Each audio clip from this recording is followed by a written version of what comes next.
start streaming. Are we live? Are we live? Are we live? Live. We're live.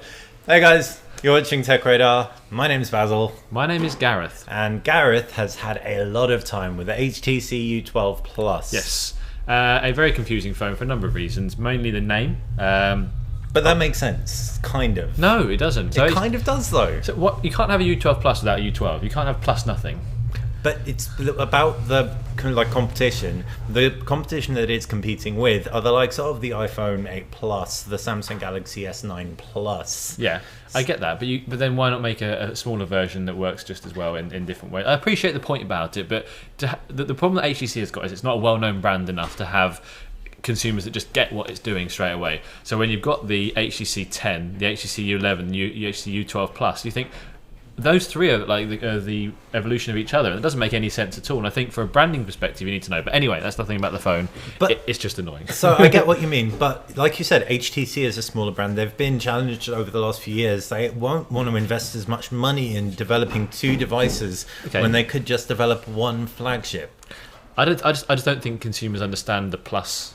They know it as Plus as compared to something else, perhaps. So as you can tell from the offset, Gareth has some strong opinions, and I'm not always going to agree with them, but that should hopefully make for an interesting live show. First off, though, I'm going to give some of you guys a shout out. So, Ibrahim, shout out to you. Maeve Sai was the first person in the room. Sai, if you can keep it clean, I'll give you more shout outs.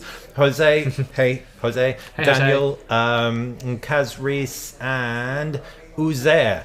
So any questions that you've got about this phone, like I said, I've used it quite a bit. Gareth's used it quite a bit more. Nearly a week now, yeah. Nearly a week with Gareth. And I got hands-on with it. You'll have seen the video on YouTube. Gareth wrote all the words on Tech Radar. Now, just some background on this phone. What makes it so unique? So, I mean, the thing I want to start off with for HTC is I want to commend them for actually doing something different. Because we spend so much time reviewing phones that are genuinely quite identical. You can talk about the fact that the Samsung's got like a slightly nicer screen or the Pixel's got a slightly better camera, but really they're quite similar. They do the same thing. HTC has tried to be innovative. Last year with the U11 we got the squeezable sides. Whether or not they worked or not, it was something different. And this year we've got the squeezable sides plus they've got rid of all the physical buttons. So now instead of actually being like a volume button that you press in, a power button that you press in, they're just solid pieces of metal on the side that are pressure sensitive. So nothing moves basically anymore. Again, that's different. No other phone is doing that. We'll get to whether it's a good idea. We'll come on to that. There's also EdgeSense 2, which is a new version of the next iteration of Squeezy, which means you can tap the phone, double tap either the left or right side to launch a contextual menu. You can customize what it does. There's a huge amount of customization. It's very customizable. Yeah, it's very customizable. So that squeezing, that long squeezing, that double tap, you can pretty much do what you want with that to a degree, like including take screenshots. Including take screenshots, yes. Yeah, is a thing that you can't do very easily. I mean, we might as well just jump into it. Like some people are like, "Oh, did you test out the camera? Did you test out the HDR? Did you?" But the thing that like is most like divisive when it comes to some people, actually no, it's not even divisive. Like everyone seems to hate it. It's just rubbish. The buttons. So when you're reviewing a phone, the first thing you do is you think, if you give it to someone who doesn't care about phones, what would they instantly say? Oh, I like that, I hate that, and they would definitely hate the buttons because everyone's got volume buttons on their phone. They press them, they work. You're generally quite happy. It's like HTC's gone, well, let's see if we can make that a challenge. Relearn how to use volume buttons. And I've spoken to them, and basically the answer is you'll get used to it. I don't believe you will, because it's like, so for instance, on the train, I was on the train the other day and accidentally forgot to plug my headphones in, and some very, very questionable music came out, and I panicked, and like usually what you do is you just grab the volume button, you just hold it down, and it goes down quickly. With this, you can't really hold it down because the pressure doesn't maintain, so you have to be like, and then you miss some of them, and it just took me a very long time to get rid of some Girls Aloud, I'll be honest. I mean, Girls Aloud had nothing to apologise for there, but when you are long pressing these haptic feedback buttons, so they are touch sensitive, but long pressing is where the real issue lies. And like you were saying, you found it incredibly difficult to even do something as simple as take screenshots. Yes, because obviously usually with a screenshot, I mean, people aren't going to do this all the time, but taking a screenshot usually is pressing power and volume down at the same time. It does, the volume down doesn't work in the same way. So now you have to just press the power button without actually pressing it, and press the on-screen home button, which is just a very difficult thing to do, and you have to get the rhythm of it right, and it's things like that make this more difficult. With HTC needs to be making a phone that's flawless, and then on top of that somehow making it better, which is very difficult to do, admittedly. There are other inherent issues with like everything from the Edge Sense 2 to the power buttons, such as cases. If you get a thick OtterBox case, for example, that won't work with the double tap sides Edge Sense 2. You have to be free, yeah, and if you to get a really firm one, you won't be able to squeeze it either. It comes with a case in the box, but that leaves the sides exposed, and a lot of clumsy users are not going to be digging that. You do have IP68 water and dust resistance. It's easier to waterproof this phone effectively. I mean, this is indestructible in that respect, because of the fact that these mechanical buttons are gone, so the chance of them breaking down is non-existent.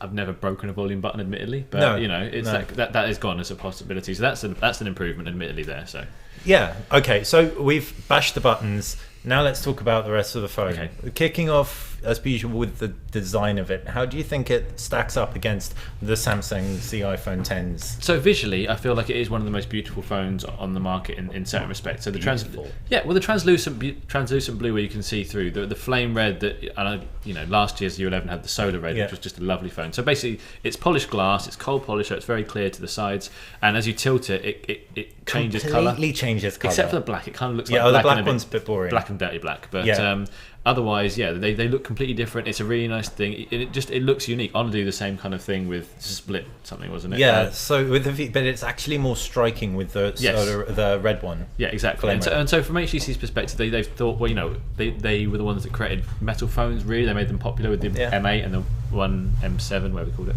Yeah. And those are really lovely, but that doesn't really work well for getting in loads of data really quickly. So you want to make sure that it works well and looks good. And HTC's done that really well. In terms of the rest of the design, it's a big phone. We're talking a 6-inch screen. This is a phablet in any parlance, really. And Plus by name. Exactly, yeah. But and so it's quite large in the hand. So if you're coming from a smaller phone, if you're coming from the HTC 10 even, I think you'll find this is quite a big phone, and HTC definitely wants you to have the upgrade path. But it does come with the boom sound speakers, top and bottom. There's no notch on this phone, with an 18:9 ratio QHD display. Very good spec. Tiny bezels on the sides. Yeah, they're barely non-existent, really. And when you factor in the fact you've got this Edge Sense 2 in there, that's actually quite an achievement. It is. But it is quite a big, it feels blocky as a phone, because it's quite well rounded. I don't necessarily think it's a terrible thing, but if you come from like an iPhone, you wouldn't come from an iPhone 10, but if you compared to having an iPhone 10, that feels a lot more sleek and rounded. Yeah. It's nicer to hold. It's a completely different proposition, the iPhone 10, because the iPhone 10's tiny by comparison to most bigger Android phones. True. So you've got the USB-C, no headphone jack, but it ships with the Usonic headphones that kind of read the shape of your ear and tune the sound accordingly. And they are exceptional. I mean, the audio quality on the HTC, again, if we're talking about innovation, is really high. The boom sound speakers, they're louder. I don't think necessarily HTC says they're better quality. I haven't noticed a huge amount with that, but they are louder. Like, it's a simple thing, but like sometimes I listen to podcasts in the morning when I'm getting ready, and I can't listen to in the shower because the voices just get knocked out by the thing. You can do that with the HTC. That's the small things like that, and that's a nice little feature. And so having it as sort of your kitchen companion, that kind of thing, it's always going to work really well. And the Usonic headphones are genuinely quite lovely. Whether the audio enhancement reading your ears actually works, or whether it just chucks in some EQ amplifiers in there, I don't know. But the sound quality is really good and deep and rich, and they come free in the box, and they do active noise cancelling. Active noise cancelling headphones free in the box. The only people who've done that before are Sony. Yeah, and I think there was with a promotion, wasn't it? Yeah, exactly. That's really good from HTC, and that's a big investment. And you need it to be USB-C headphones for it to be able to do that. Yeah. So that's really, really cool. What's also cool is that despite the fact it hasn't got wireless charging, it's got a sufficiently sized battery around the back. And HTC actually said they omitted wireless charging because having the wireless charging coil would reduce the battery milliamps. Yeah. So it's nice not to just get the generic, we want fast charging. They actually gave us a reason for not including wireless charging. I disagree with it quite heavily. Go for it. I mean, every phone nowadays has got wireless charging and the reason that's happening is not because the reason that not because of convenience to consumers. Well, it does offer that. What it is the fact that batteries aren't getting big enough to manage what we're trying to do. When you've got a Snapdragon 845 in there, it is pulling down a lot of power. It is. And the reason that I enjoy wireless charging is because, when I get to work, I've bought a couple of charging pads for home and work, and just chuck it down, and I never have to worry about battery ever again. Yeah. Even I know the simple act of plugging in shouldn't be that hard, but it is. Just putting my phone on a stand, and I forget about it being battery lost. Were you of that mindset before you started using the iPhone 10? Yeah. But I think it started around. I can't remember which LG it was. I started to get wireless chargers in and putting that down and everything. But this year, this crop of phones, now that it's pretty much universal, I'm just used to now putting whichever phone it is down there. And so HTC not having that feels like a big hindrance, and I feel like that's an opportunity lost from HTC because the battery life is already quite poor. Okay, so getting a sneak peek of the battery there. So like from a design, it's good, but it's not great. It's a bulky phone, but what about the screen? Quad HD, big screen. Fine, yeah, absolutely fine in terms of resolution. Not as good by a long way as an OLED display in terms of brightness, off-angle brightness. Just generally, just looking as an impressive under color. The color reproduction is actually really good because HTC allows you to change the two between cinema and normal. But ultimately, it's fine. Super LCD 3 is fine. It's just not as good as, like I said, the OLED crop, which is not just iPhone, not just Samsung. A lot of phones are going to this level now, and I feel like even the Sony, for instance, which uses LCD, definitely has a more impressive screen. So HTC, again, it's fine. It's you won't, if you in a vacuum, you would never notice there's a problem, but then you'd see there's something better. Okay, cool. Yeah. So we've got a couple of questions in the chat room. First off, when is a written review coming? Very soon. It's one of those things that the thing with HTCs, especially with the battery, is you want to work really hard to. When you review a phone, basically, a good reviewer will always let the battery cycle through a few times because apps are updating, the phone is learning. It's just basically lots of different things are happening. Then suddenly you find it just settles. Yeah. And HTC, the phone is just about getting there for me now, even having used it this long. And you get a sense of when it's happening. So now I can. The review is coming very soon. It'll either be hopefully the end of this week or beginning of next. Sorry guys, we've lost connection briefly again. Let me connect again. No worries. If you go back maybe 20 seconds.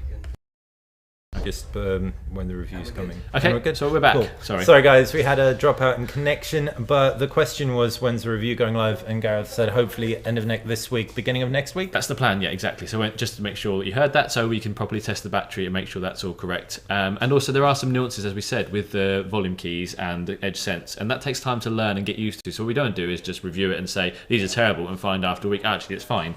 I don't think it's going to happen, but you have to do the due diligence and check. Cool. So, we've also had a comment saying, where is the phone? Why haven't you got the phone here?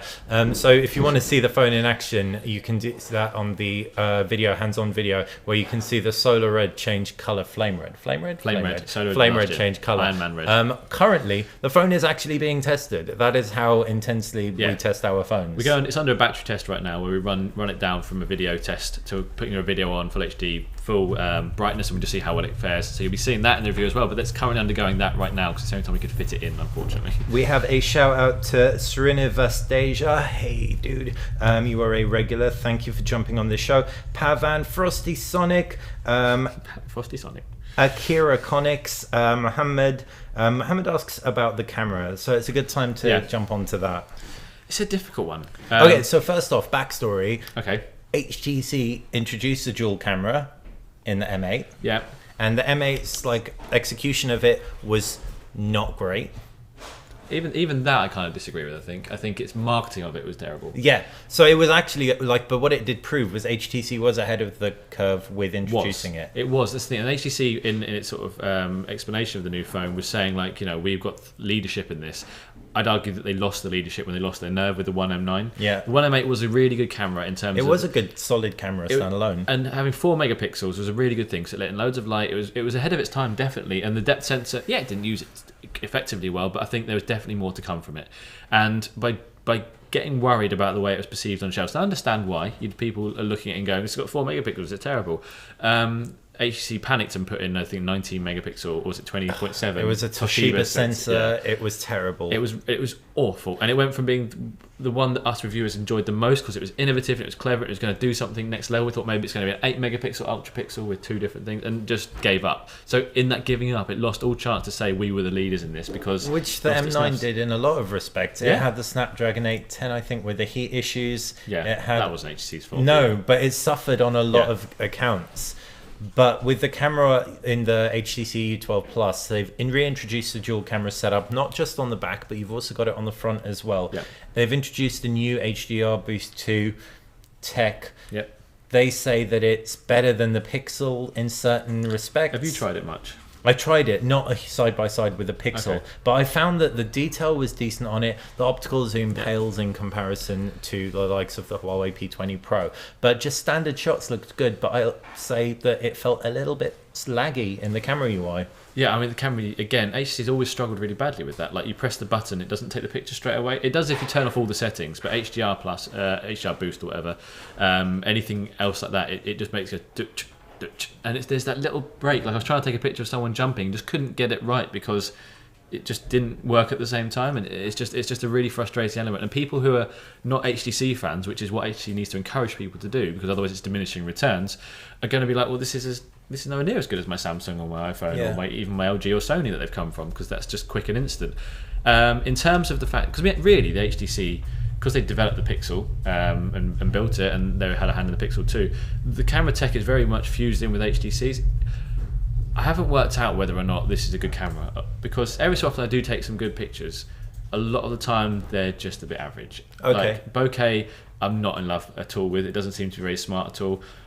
I'm slightly at a loss of why you need two cameras on the front for a selfie. I understand it's wider, but it makes it harder to take a picture of yourself because you frame more, and if you're by yourself, it just looks a bit weird. You have to get used to holding the phone a lot closer. It's about taking pictures when you're not by yourself. Yes, but I'm alone, so that's why I don't have a chance. But I mean, I'm against selfies in general. But as a thought, it's so I disagree with you massively. On the front, you've got two cameras because the two cameras are primarily there for portraits. And now, as much as I agree with you that I don't love selfies, I was looking through someone's Instagram earlier, and I was like, too many selfies, and I was judging the person. Yeah, but it was you, and it was me.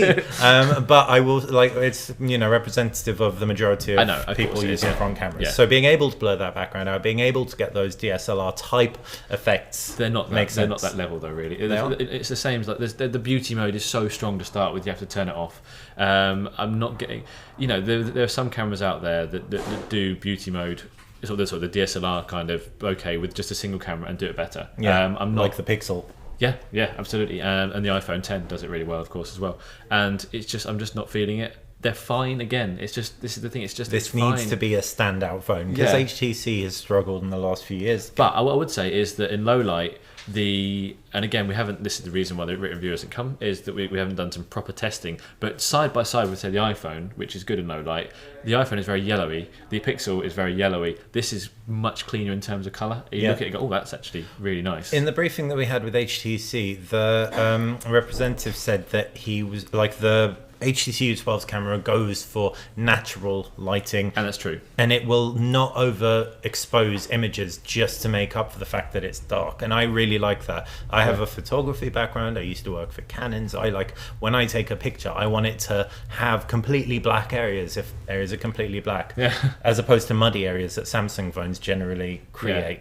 But like I said, the HTC, the problem is sometimes you have to take 3 or 4 shots to get the right one sometimes. Like, I was taking a picture of a fireplace with like fake fire in it, dropped some exposure, moved something around it, took a good picture. But the first 2 I looked at, I was like, I'd just taken a quick pic, were quite noisy. And I was like, why is there noise when there's supposed to be all this processing? And quite clearly I can take a good one just after with my own manual interpretation. But so again, looking at the camera, it seems fine.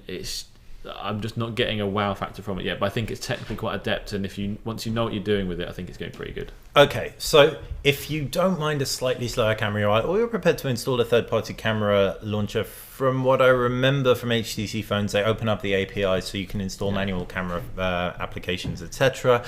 If you just don't mind about the buttons, and you like the screen and the design, and it floats your boat when it comes to all that, performance, Snapdragon 845 inside. Yeah, great. I mean, it's as snappy as a Snapdragon should be. You're getting 4 or 6 gigabytes of RAM in there, so everything's quite quick. 128 gigs of storage or 64, isn't it? Yes, I think the ones we're running with is 64. And that's by default, which is pretty cool as well. I've not had a problem with anything slowing down. There's definitely a lot of bugs in the apps, like some of the third party, especially like WhatsApp, you try and share 2 pictures from the main camera UI, it doesn't work, it freezes the whole thing. There's lots of little bits like that in there that's just sort of like not Has quite HTC working. Clarified is the software you're running pre-production? It's commercial. Yeah. So this is what real people are going to be experiencing. But this is what I'm told. Yeah, exactly. I checked and they said this is commercial, which is why I was checking for whether the haptics on the volume button is going to be customizable, because with the Edge Sense, for instance, which is actually a really good point with the camera we didn't mention. So squeezing it to open the camera, cool, works. Then squeezing it to take the picture does not work. No, because like you either have to hold it like that, which is a very natural thing to do, or if you're taking a selfie, you do it that, and it kind of wobbles it and it moves it. It's also a really like slick finish. So if you've got sweaty palms, like the Edge Sense experience, like often with the U11 at least, it popped out of my hand. I would just like squeeze it out of my hand. Yeah, like a bar of soap. We have a question from Sean Orgiaco. Hey Sean, shout out to you. But he wants to know specifically. Okay, so you talked about the battery. Yeah. How is it? Slippy. Slippy. But it's the same HTC battery we've had since literally 1X, maybe earlier than that. So that's many years ago. And the thing with HTC phones is the battery just doesn't hold. Like you're just doing things and you find you've lost another few percent. And sometimes with with other top end phones, like literally all of them, you'll be like, oh, I've spent like 5 minutes doing something and it's lost no battery somehow. And it could be just the battery meters are different. But HTC always, it gets a bit warm, it goes a bit far. It's just like... I'll definitely say that Huawei batteries, for example, the last 20% just seems to go quicker. Yeah. I think like there needs to be a standardized battery reading, and then in the last 5% it underclocks, so you can't open multiple apps. Like each manufacturer has a different way of doing things. Apple was in the news for underclocking their phones after a certain amount of time to maximize battery life. And people were suing Apple for that kind of stuff. HTC seems like it's consistent. It goes down consistently quickly. Yeah, exactly. It's just I just cannot rely on an HTC phone. That's the thing. I never feel like I can get to the end of a day, or that there's a chance I'll get to the end of the day. And even now with HTC Sense Companion, this AI element within it, which is actually quite AI in terms of registering what you do, it will often tell me, hey, you're going to probably run out of stuff tonight, so take a power bank. And it said that because admittedly it was somebody in the US on our joint calendar, who had an event at like 11, and so the HTC read that I'd probably be out till 11 o'clock, and I was going to take a power bank because you might run out of battery. And I was at 47% at this point at 6 o'clock. And it was like, you might run out. And I was like, what? Need half my battery in 3 or 4 hours. And that's the level that you're talking about. Based on your usage. That's helpful. It's worrying, but it's also helpful. So, and it's just the battery thing. It just, sometimes you just watch it just descend really quickly. And it's never terrible. And there's never one thing that does it. It's just a bit slippy. That's the height. And it's annoying because you can't really point to why. And you can't say to somebody, you'll hate this battery. Because some people might just not use their phone and it'll be fine. But it's just not as good as the competition in many ways. And that's fair. Like when you look at the competition, the P20 Pro, the S9 Plus maybe is also worse than the S8 Plus was battery wise, but you look at things like the Note 8 and that has terrible battery life. Is it as bad as that? It's a little bit slippier. The Note 8 was very similar in the way that it kept dropping the power out. It's a bit similar in terms of that, and I think arguably the Note 8 asked me to do more things with it, I suppose. The Note 8 offers something more unique, which is a pen, because at least that works as opposed to buttons that don't. Okay, enough burns. Does Blink Feed still contain ads? Oh god, Blink Feed. I forgot about Blink Feed. Like I love Blink Feed. It's like it's such a good idea when it came out. It was such a really good thing to put together, but now so the main reason that Blink Feed is really good is that you can put in Twitter and Facebook and Calendar and News Republic, which is lots of different news sources, and you just swipe through it and there's loads of different things. News Republic is just broken now. Just quickly, for anyone who hasn't familiarised themselves with an HTC phone, what you're doing here. What you're doing here. We're expecting a room full of fanboys, but on the left hand side of your main home screen you have a scrolling screen of things that can be LinkedIn updates, Twitter updates, newsfeed aggregation, and this was introduced on the One M7. So it's called the One. This was introduced on the HTC One years ago. And so it's really nice. And the idea was, it was again ahead of its time. It was the idea that aggregating everything round, so you just, instead of just going through Twitter or Facebook, you could just switch through it and it would work out things that you would like, and you could put in topics that you'd be interested in. I used to really love it. Like it would keep... Google's lifted it and made it the default left-hand Android home screen, effectively. Essentially. And now News Republic, which is the source for the news, has gone a bit wonky, and now I can't use it. And it's just... Does it contain ads? Yes. So yes, including for the U11 quite often, which is quite fun. Which I'm like, well, that's not the right one, is it really? Yeah, still got ads in, which is annoying. Okay, so all in all, it's a mixed bag with this phone by the sounds of it. In terms of other key highlights around the user interface, anything really stand out? This HTC still has the freestyle themes, which I think is a really underrated element. So what that means is that you can take, it gives you sort of like a picturescape. One I've got is called just black theme, and it's like a really dark sort of silhouetted night thing, and you can put in like farmhouses or clouds or birds. I hate this so much. Yeah, it's just like, it's an option though, so in like oil foundries in it, and then you can just assign those to different apps, so it's just very customizable, and I like it because it's like, it is very customizable. I made this picture, and all my 5 favorite apps on the front page, and not in just like, if I have 5 favorite apps normally, it would just be like one little grid at the top. Yeah, just a bit boring. This is just a bit different, and it is nice. Different. It is different. There's quite a lot of them out there now as well. And HTC makes the good ones, but there's a lot to choose from. It was an absolute nightmare trying to find them, which is loads of things. Like, I just found that like the whole experience around that process I did it because I knew it was there. That's a headache. Yeah. But again, it's something no one else is doing. Again, HTC is trying different things. It just seems to like come up with ideas and then just never takes them to execution fully. So at the heart of this, you've got a really good looking phone that has tons of power under the hood, very much. A sufficient size battery when you look at the numbers, but we're finding more and more that the Snapdragon 845 is a really battery hungry processor, and the U12 Plus falls victim to that in a lot of respects. So the battery probably isn't the best out there. Yeah, I wouldn't say it's the Snapdragon necessarily, because we've seen it through the ages of the HTC. I just think it's just not got the best optimization for how it uses it. Okay. So I think the Samsungs have done pretty well with the same processor. Yeah. So I think it does. You shouldn't just lay it out the door of Qualcomm, perhaps. No, it's true. Absolutely, so, yeah. It's always a combination of both. The cameras sound good, but the user interface hasn't really moved on. No, and you don't instantly get a great picture like you do. I think with the Pixel. Yeah, with the Pixel, but I mean, I think probably the S7 was the first time I was just like, every time I was like, these are all really good pictures for even if it was a terrible subject. It's because they were so well optimized for the screen as well. So when you saw it on the S7 screen, it was like, and then you exported it onto a Mac screen, you're like, it's okay, it's not great, but the whole point is that when you take a picture and you show it to a friend, they're like, wow, it's really good, I want that phone. And that's the thing that the Pixel and the Samsung, and to a degree the iPhone in certain respects does. And HTC, the pictures, if you, like, I'm sure some of you will buy this phone, you instantly send with thousands of emails, look how great my picture is. You can take some great ones. Sony phones can take amazing pictures. It's just the fact that people want to be lazy and take really good ones instantly, and it doesn't always come through that way. No, I completely agree on the picture front, especially with Sony phones, because Sony phones are really good in certain respects, but they're complete misses on other respects. Yeah.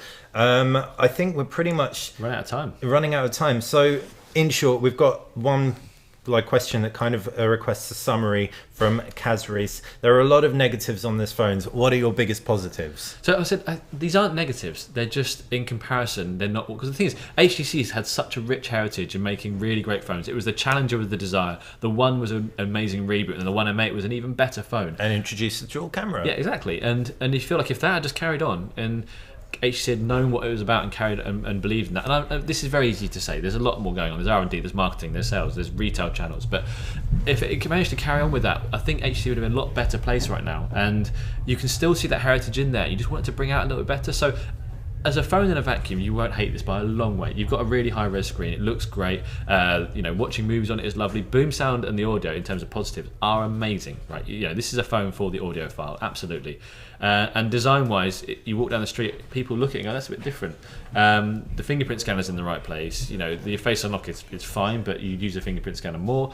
And the camera is good, and the battery is okay, and the freestyle themes are different. So I guess the biggest downside then is about buttons. Yeah, and absolutely, that's going to really irritate a lot of people. It really irritates me every time, because not only do does it not work, sometimes I fire it accidentally in my pocket. I open it up because it doesn't require the same amount of weight and everything. So yeah, so I hate people think that we're being negative about this phone, because I know it sounds like we are. It's just that there's potential here that's not been exploited, and we really are impressed by the fact HTC's been innovative, and we just like to see more of that. And who knows, 3 months time it may change, it may optimize these things to be better. we've said that in the past about HTC phones. It's never happened, but fingers crossed. Who knows? Fingers crossed. I mean, if it's something like button responsiveness, that is stuff that can be adjusted with a software Camera update. speed can be improved. Exactly. So watch this space. This is the first consumer available build of the software that we're running. So check back for the full review on techradar.com. Any more questions, fire them in the comment section of the video once it goes sticky on the page. Thank you very much for joining us today. See you later. Have a wonderful one. Bye, guys.